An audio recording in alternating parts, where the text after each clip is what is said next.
Une nouvelle semaine, mesdames et messieurs, des nouvelles opportunités. Chers téléspectateurs, bienvenue dans cette nouvelle édition du journal universitaire dont j'ai le plaisir de présenter pour vous. Ouvrons cette édition par la soutenance publique de la thèse de doctorat du chef des travaux Charles Olenga de la faculté de sciences économiques et de gestion de l'UPN. Performance financière des associations villageoises d'épargne et de crédit urbaine versus périurbaine, cas des associations de Goma, Niragongo et Saké. C'est le titre de cette recherche doctorale. Élément signé Georges Delumbi et Christian Chipamba. L'hétéroscédasticité observée ou le problème d'endogénéité.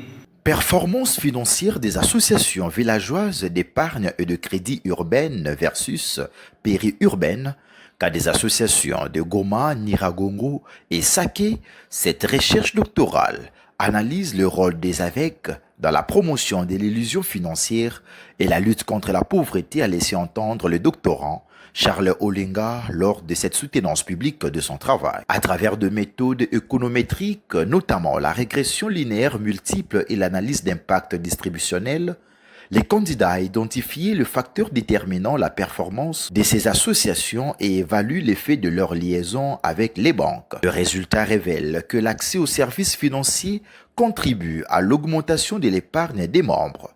Toutefois, les AVEC disposent uniquement d'un compte bancaire, affichent un rendement d'épargne plus faible, tandis que celles bénéficient d'une ligne d'épargne et de crédit auprès d'une banque présente de meilleures performances. La plus grande distinction, c'est la mention obtenue par le récipiendaire après la délibération du jury à huis clos, motif de son couronnement par le secrétaire général académique de l'UPN.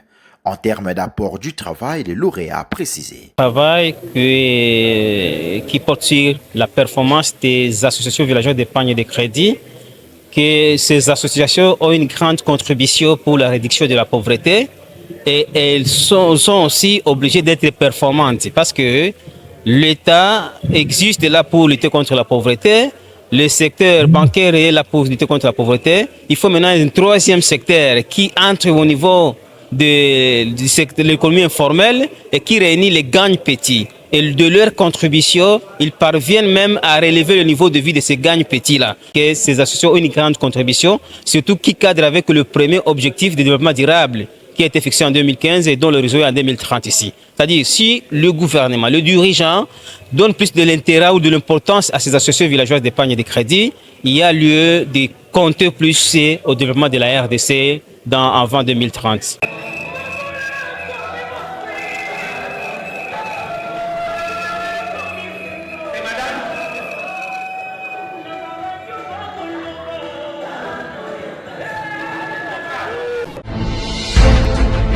Restons toujours à l'Université pédagogique nationale. La presse écrite congolaise face à l'information sur la guerre M23, regard sur les journaux de phare et l'avenir, c'est le sujet du travail défendu par le candidat Pascal Tchikidilou de la faculté de lettres et sciences humaines de l'UPN le week-end dernier en vue de l'obtention du diplôme d'études approfondies. Encore Georges Delumbi et Christian Chipamba pour le détail. Intitulé « La presse écrite congolaise face à l'information sur la guerre de M23, regard sur les journaux, le phare et l'avenir », ce travail défendu par les candidats Pascal Tchikidilou analyse le traitement médiatique du conflit du M23 à l'est de la République démocratique du Congo par la presse écrite nationale. La présentation de son résumé, le chercheur a expliqué que son étude s'épanche particulièrement sur le quotidien, le phare et l'avenir, deux journaux d'information générale publiés à Kinshasa afin de comprendre comment ils relatent les événements et construisent le récit médiatique de cette guerre.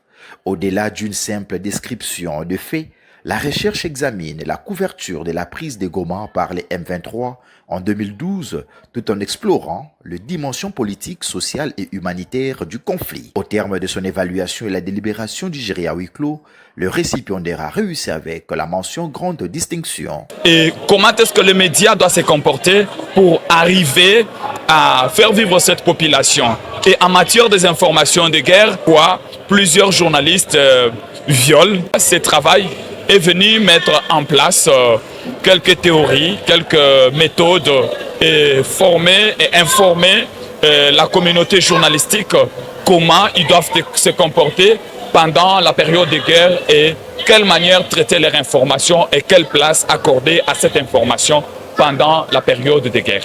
C'est d'ontologie du journaliste. Et puis, il y a des lois que nous avons citées, que nous avons énumérées en gestion des informations de guerre. Mais le journaliste, selon son métier qui s'appelle presse, il est pressé de donner l'information, de rendre l'information au public. Et par là, des fois, comment le journaliste doit concilier. C'est des devoirs, des fois, un peu compliqué, qui peut l'amener des fois même à être arrêté. Sur ce, nous avons cité des lois, des principes, comment le journaliste doit se comporter pendant cette période. Et tout celui qui peut s'enrichir, peut recourir à ses mémoires et ça va encore lui former et lui informer.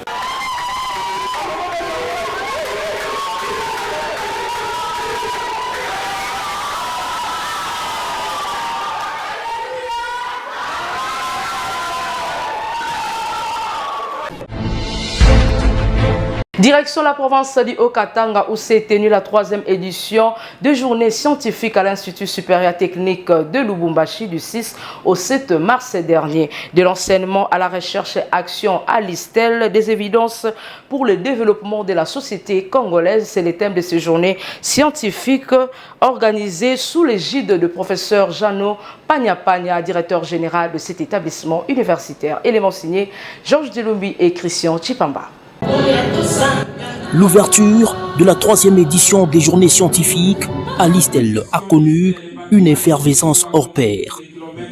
Devant un parterre de professeurs, chefs de travaux, assistants et étudiants, la recherche-action à l'ISTEL a trouvé son pesant d'or. Facteur, et je vous le montre là. Dans son allocution circonstancielle, le directeur général de l'ISTEL, le professeur associé Jano Pagna, a salué les cadres et le participant. Le numéro 1 de l'ISTEL rassure que ces assises sont évidemment un atout majeur pour le développement de la société congolaise. Nous voulons être un acteur institutionnel du développement, un pôle scientifique de référence, un partenaire stratégique de l'État congolais, un levier de progrès social, un centre d'excellence d'éthique et scientifique. À cette ouverture légendaire, la présentation de l'argumentaire des journées scientifiques a été faite par le docteur Doudou Maloula. Les mots d'encouragement du président de la conférence des chefs d'établissement de l'enseignement supérieur et universitaire du Haut-Katanga ont été relayés par son directeur de cabinet, le professeur ordinaire Germain Kibombe. Dès 10h à 18h30, 3 panels composés des professeurs, masters et assistants ont fait la une dans une présentation méthodique de leur communication dans plusieurs domaines.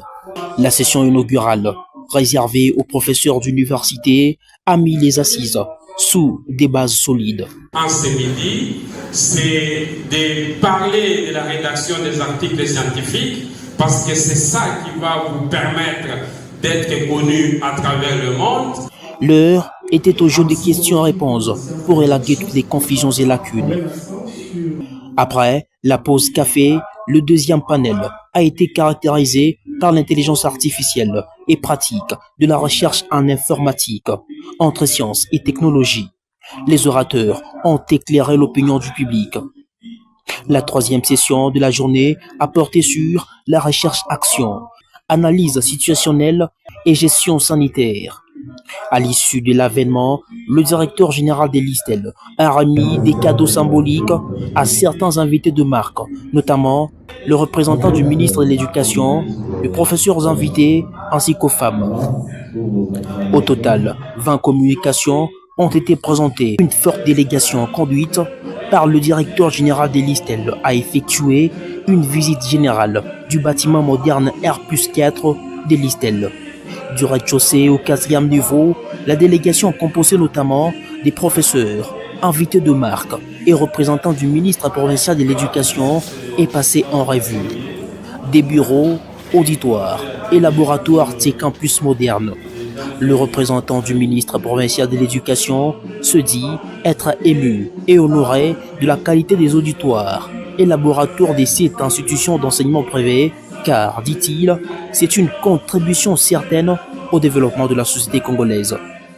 Le professeur associé Janon Pagnan a présenté à ses hôtes la salle numérique des Listel répondant aux normes. Il a profité de l'occasion pour donner des projets à réaliser pour l'évolution de l'enseignement supérieur et universitaire au pays. Avec le partenariat que nous avons, les enseignements peuvent passer ici, avec des professeurs de partout sur le pays. Il nous faut construire encore d'autres écoles. Parce qu'avec l'appui du gouvernement provincial, on va mener des projets si ça pouvait être fait rapidement pour que la jeunesse soit encadrée dans le monde. Plusieurs autres filières ont été visitées, notamment l'esthétique, modélisme et soins généraux. Le représentant du ministre a promis un accompagnement tant moral que matériel à Listel pour son épanouissement intégral. Pour plusieurs, c'est leur toute première fois de visiter ces nouveaux campus de Listel et des félicitations ont été renouvelées à l'endroit du promoteur.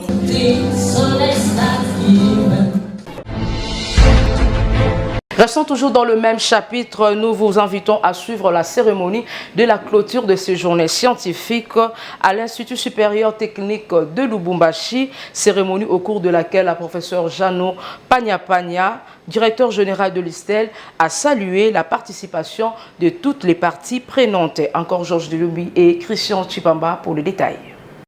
La 3e édition des journées scientifiques organisée à l'ISTEL s'est déroulée dans une ambiance salutaire. Du 6 au 7 mars 2026, la recherche-action à l'ISTEL a été prônée.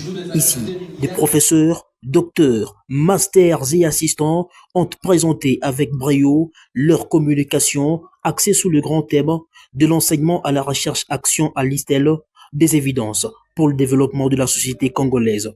Pour le professeur associé Janon Pagnan, directeur général de l'ISTEL, le problème de la RDC se veut résolu via des recherches méthodiques. Le problème de la RDC doit être résolu à travers la recherche. Voilà pourquoi nous sommes là aujourd'hui, pour que les résultats de la recherche puissent servir à la communauté de la République démocratique du Congo. Toutes les recherches issues de ces journées scientifiques seront mises à la disposition des autorités compétentes afin de promouvoir les chercheurs locaux.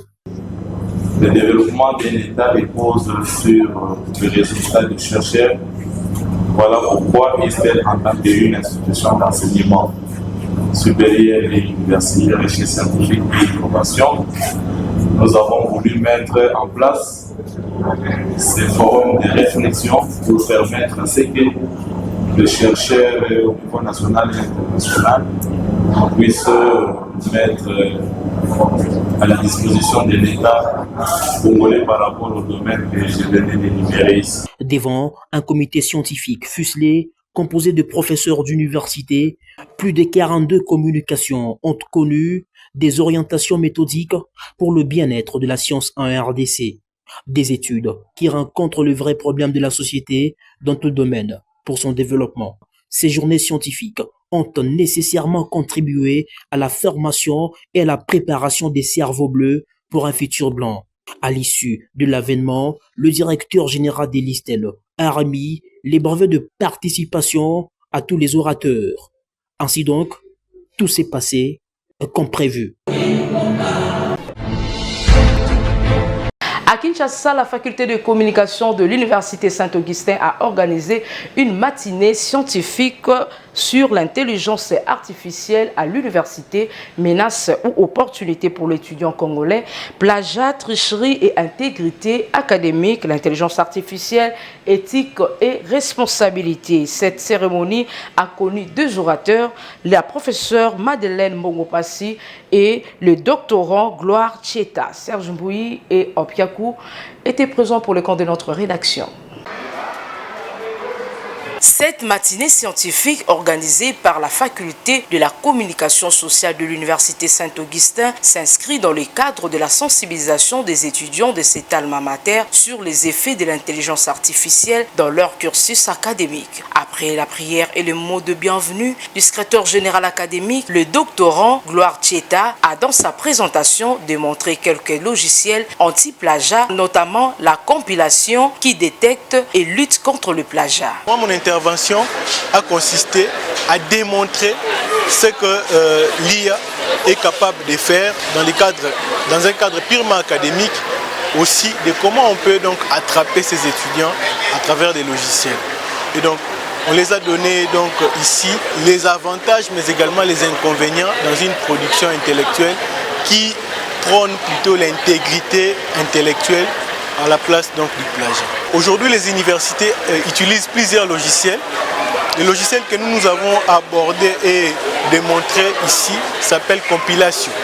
Ce n'est pas une publicité que nous faisons pour ces logiciels, mais ici nous prenons l'efficacité dans la recherche et aussi l'efficacité dans le checking pour trouver toutes les sources liées au plagiat. Pour la professeure Madeleine Mbongopassi de l'UNICIC, l'intelligence artificielle n'est pas une menace pour les étudiants, mais un outil de compétitivité internationale et dans l'homme à réduire un certain nombre de travaux et les entreprises à se développer, donc un procédé donnant accès aux savoirs algorithmes. Elle a en outre souligné que le mot intelligence artificielle remonte des années 1956 lors d'un colloque organisé aux États-Unis. L'intelligence artificielle est donc le nouveau dictionnaire mondial disponible dans les data que les étudiants congolais doivent en faire bon usage en évitant les plagiats. Et une série de jeux de questions et réponses a clôturé cette messe scientifique.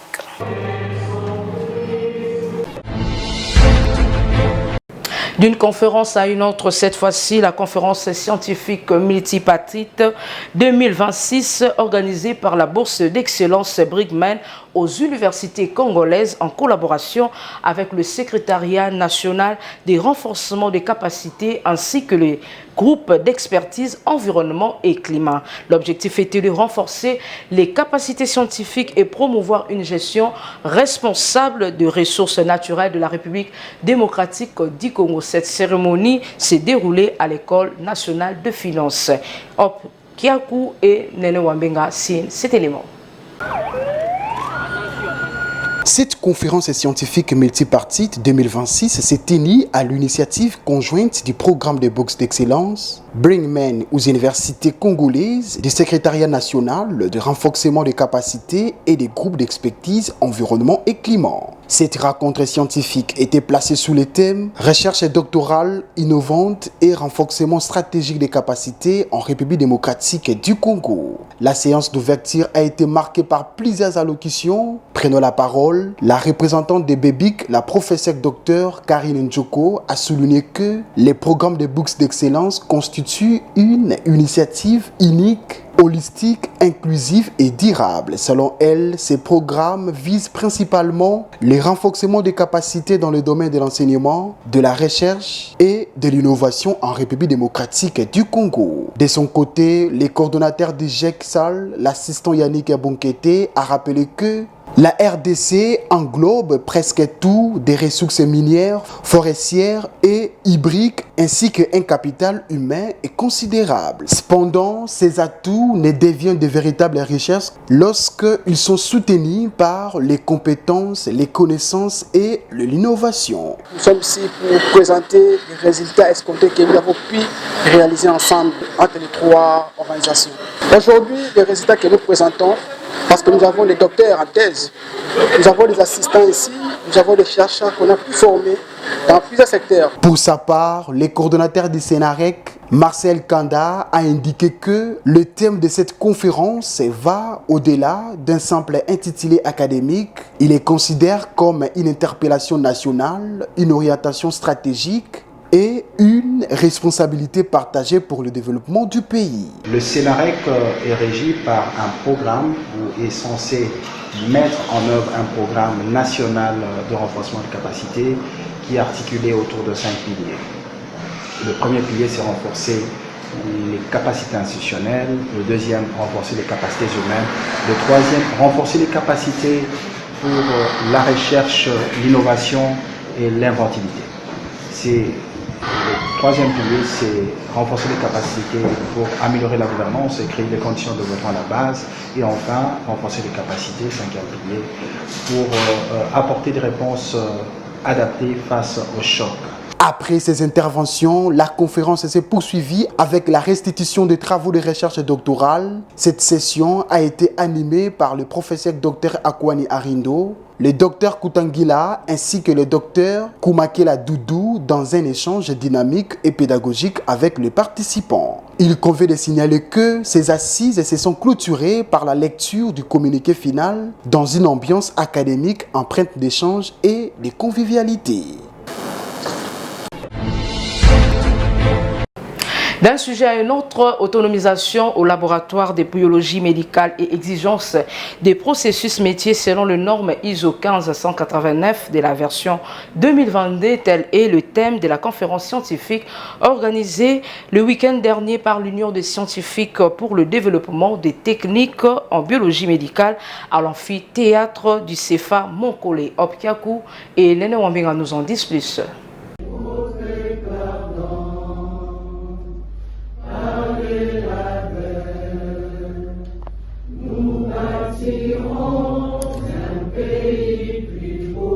L'amphithéâtre du CEFA Monkole a servi de cadre à la conférence scientifique organisée par l'Union des scientifiques pour le développement des techniques en biologie médicale, USDTB, placée sous les thèmes automatisation au laboratoire de biologie médicale et exigence des processus métiers selon la norme ISO 15189 version 2022. J'ai débouché par l'automatisation qui en fait facilite, qui n'est pas une exigence explicite de la norme, mais une exigence implicite qui facilite justement, par exemple, les rendus des résultats au laboratoire, parce que ça réduit le temps d'attente des résultats.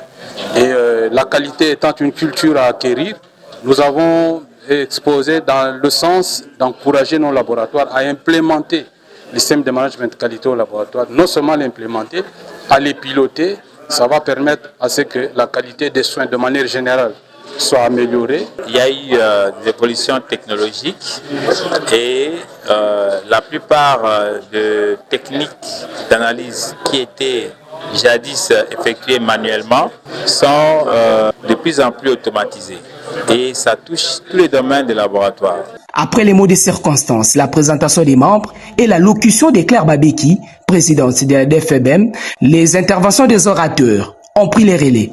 En ouverture, les biologistes médicaux Abdou Mandefo est revenu sur le management de la qualité au laboratoire en mettant en lumière les exigences nécessaires pour se conformer à la norme.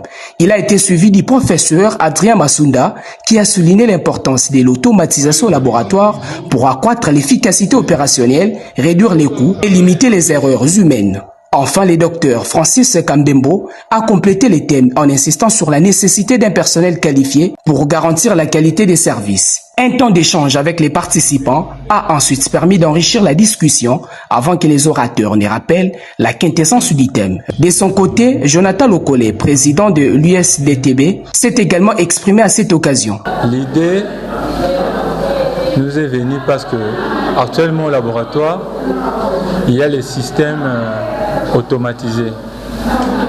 Donc il y a les automates que nous utilisons pour les différentes analyses. Et ces automates, nous l'utilisons, bon, ça date, c'est déjà plus de décennies.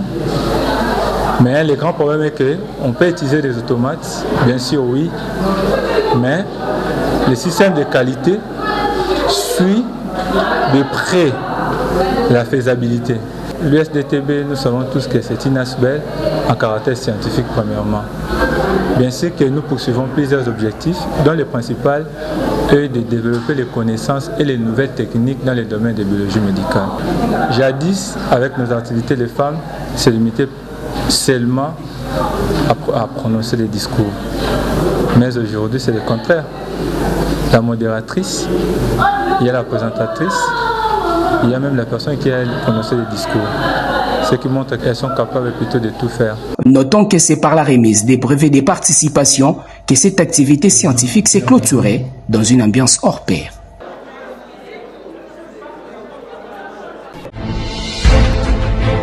De l'autre côté, les cafés juridiques de l'Université de Kinshasa a, en collaboration avec l'IRED, organisé le vendredi dernier une conférence débat placée sous le thème « Le courant de la démocratie directe, alternative de gouvernance du Congo et de l'Afrique ». Cette activité a eu lieu dans la salle de l'AUF située dans la salle du bâtiment administratif de l'UNIKIN. Jordan Kabengele pour le reportage.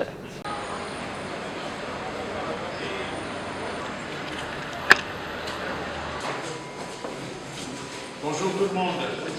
Encourager les étudiants en droit à s'intéresser à la politique de le jeune âge, tel est l'objectif de la conférence débat organisée vendredi 6 mars dans la salle de l'AIF au bâtiment administratif de l'Université de Kinshasa. Une initiative du café juridique de la faculté de droit en collaboration avec l'Institut de recherche et d'enseignement de la démocratie directe, IRED. Les échanges ont porté sur les thèmes « Le courant de la démocratie directe, une alternative de gouvernance démocratique pour le Congo et l'Afrique ». Dans son monde de bienvenue, le chancelier du café juridique Daniel Kadima a invité les étudiants à s'impliquer davantage dans la gestion de la chose publique, soulignant l'importance de la participation citoyenne dans les processus décisionnels. Il est mieux pour nous d'organiser une conférence du genre avec l'éminent professeur et directeur général de l'IREL, le professeur Paul Kibal. C'est tout simplement dans les buts de stimuler l'étudiant en droit, adhérer à la politique, mais surtout les faire en étant jeune. Vous l'avez si bien dit dans votre question, le professeur lors de son intervention, sa pertinente intervention, a dit que la politique venait de la cité. Et nous, en tant que partisans de la cité et même membres de cette cité, nous avons en fait l'obligation de pouvoir d'abord s'émunir des notions liées à la politique afin de pouvoir mener à bien les développements de notre pays au travers d'ailleurs ce qui a été les thèmes du jour. Et une fois aux affaires, nous pensons avec conviction qu'au travers des enseignements du professeur Kibal, que nous serons en mesure de pouvoir mener à bien l'État congolais pour un développement meilleur et un avenir meilleur en tant que jeunes et en tant que personnes publiques dans la res publique. Pour sa part, Paul Kibal, coordonnateur du centre de recherche IRED, a présenté les fondements de la démocratie directe. Selon lui, ces modèles pourraient reposer sur les communautés territoriales plutôt que sur les partis politiques, souvent critiqués pour la défense d'intérêts personnels. Les étudiants ne connaissent pas qu'est-ce le système de gouvernement à travers la nouvelle démocratie directe basée sur les communautés territoriales. Parce que ce qu'ils connaissent jusque-là, c'est quoi? C'est le système de gouvernement de la démocratie indirecte fondé sur les partis politiques et qui donne lieu à la constitution des partis politiques. Alors qu'avec la nouvelle démocratie directe, ça donne lieu à la constitution des communautés territoriales. Et ici, c'est tout le monde qui participe à la gestion, suivant l'idéologie communautaire de l'auto-prise en charge collective. Il y a une espèce de contrat tacite entre la personne qui est choisie dans une communauté territoriale. Attendons-nous bien, nous ne parlons pas des communautés tribales, ce sont des communautés territoriales rattachées à nos entités administratives, à partir des villages, des rues, des quartiers, ainsi de suite. C'est l'espace. Oui, c'est l'espace, la géographie. Alors, on peut choisir que la personne qu'on connaît, qui habite le milieu. Cette conférence est clôturée par une photo des familles.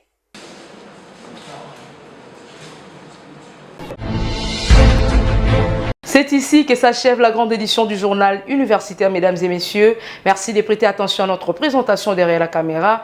Christian Chipamba, réalisé par Emmanuel Lema, toujours sous la coordination de l'honorable André Bouchongo Machara. Quant à moi, je vous dis au revoir et bonne suite de programme chez vous.